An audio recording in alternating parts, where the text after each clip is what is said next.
ഇത് നമ്മളിവിടെ 3 കുട്ടികൾ വാടകയ്ക്ക് താമസിച്ചായിരുന്നു ഈ വീട്ടിൽ.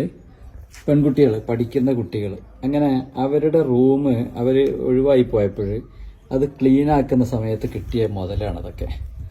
ഇതുണ്ടോ, സിഗരറ്റ് കുറ്റി വലിച്ചിട്ട് ഇത് ഇവർ മൊത്തത്തിൽ ക്ലീൻ ചെയ്തിരുന്നു. പക്ഷെ ഈ അലമാരിന്റെ സൈഡിലൊക്കെ ഉള്ളത്, അതേപോലെ ബെർത്തിന്റെ മുകളിലൊന്നും ഇവർ കാണാതെ പോയ സാധനങ്ങളാണ്. 3 പെൺകുട്ടികൾ, അതും ഒരു സ്ഥാപനത്തിൽ പഠിക്കാൻ വന്നാണ്. അപ്പോൾ നമ്മൾ ഈ പെൺകുട്ടികളാകുമ്പോൾ പഠിക്കാൻ വരുന്ന കുട്ടികൾക്ക് പിന്നെ ഇങ്ങനെ റൂമൊക്കെ കൊടുക്കുമ്പോൾ അവർ ചെയ്ത് കൂട്ടുന്ന, അവർ വലിച്ചു കൂട്ടുന്ന സാധനങ്ങളാണ്.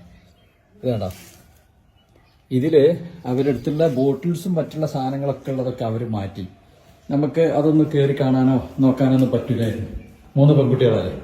പക്ഷെ ഇപ്പോൾ ഫുള്ളായിട്ട് പോയപ്പോൾ ഇവർക്ക് ഈ അലമാരന്റെ അതേപോലെ തന്നെ ഈ ബെർത്തിന്റെ മുകളിലൊക്കെ ഉള്ള സാധനം ഇവർക്ക് എന്താക്കാൻ പറ്റിയില്ല, മാറ്റാൻ പറ്റിയില്ല. അപ്പൊ നമ്മൾ ഈ കുട്ടികളൊക്കെ ഇതാണോ, ഈ കുട്ടികളൊക്കെ പഠിക്കാൻ വിടുന്ന രക്ഷിതാക്കൾ എപ്പോഴും ചിന്തിക്കേണ്ടത് അവര് പിന്നെ പെൺകുട്ടികൾ മാത്രമാണ്, അവര് സ്വസ്ഥമായിട്ട് നല്ല രീതിയിലാണ് കഴിയുന്നത് എന്നൊക്കെ നിങ്ങൾക്ക് വിചാരമുണ്ടെങ്കിൽ അത് തെറ്റാണ്. കാരണം എന്താ പറഞ്ഞാല് പെൺകുട്ടികൾ, 3 പെൺകുട്ടികൾ, മലപ്പുറത്തുള്ള 2 കുട്ടികളും അതേപോലെ വയനാട് ഉള്ള ഒരു കുട്ടിയാണ് ഇവിടെ താമസിച്ചിരുന്നത്. ഇതിനു മുമ്പ് ഒരു കുട്ടി ഉണ്ടായിരുന്നു. ഈ കുട്ടീന്റെ വീട്ടുകാർ ഇവരുടെ അലമ്പ് കണ്ട് ഈ കുട്ടീനെ ഇവിടുന്ന് മാറ്റി. പക്ഷെ ഇപ്പൊ ഇവിടെ 3 കുട്ടികൾ താമസിച്ച സ്ഥലത്താണ് ഈ കാണുന്ന അലമ്പ്. അപ്പൊ കുട്ടികളൊക്കെ പഠിപ്പിക്കാൻ വിടുന്ന ആളുകളെ ഇടയ്ക്കൊന്ന് അവരുടെ പിന്നെ സ്ഥിതിയൊക്കെ ഒന്ന് പോയിട്ട് പഠിക്കുക, അവരെങ്ങനെയാണ് അവിടെ ജീവിക്കുന്നത്, അവരുടെ റൂമിലൊക്കെ ഒന്ന് കയറിയിട്ടൊന്ന് സെർച്ച് ചെയ്യുക.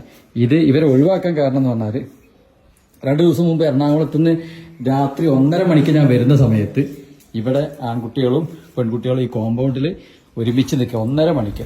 അപ്പോൾ അതുകൂടെ കണ്ടപ്പോഴാണ് നമ്മൾ ഇവരോട് ഈ ഒരു രീതിയിൽ നമുക്ക് മുന്നോട്ട് പോകാൻ പറ്റില്ല എന്നിട്ട് ഒഴിവാക്കിയത്. അവരുടെ റൂമിൽ നിന്ന് കിട്ടിയ സാധനങ്ങളാണ്.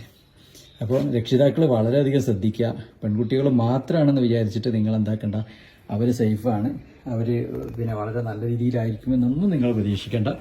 ഇത്തരത്തിലുള്ളതൊക്കെയെന്ന് പറഞ്ഞാൽ പിന്നെ നമ്മൾ മനസ്സിലാക്കുക, അവനവൻ പിന്നെ സൂക്ഷിക്കുക. കാരണം ഇവരുടെ ഈ ഫാമിലിയിലൊക്കെ ഞങ്ങളിത് വിളിച്ചു പറഞ്ഞു, ഇങ്ങനെ സംഭവങ്ങളുണ്ട്, അവരിങ്ങനെ ഭയങ്കര അലമ്പാണ് കാര്യങ്ങൾ പറഞ്ഞപ്പോൾ അവർ പറഞ്ഞത്, ഞങ്ങളെ മക്കൾ അങ്ങനെ ചെയ്യൂല, ഞങ്ങളെ മക്കള് അത്തരക്കാരല്ല, അവർക്ക് വിശ്വാസമല്ല. അപ്പൊ അവർ പറഞ്ഞതാണ്, നിങ്ങൾ പറയുന്നത് 50% ഉണ്ടാവും, 50% ഉണ്ടാവില്ല.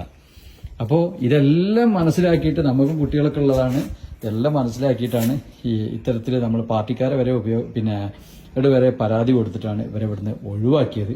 ഒഴിവായി കഴിഞ്ഞിട്ടുള്ള സിറ്റുവേഷനാണിത്. Okay, thank you.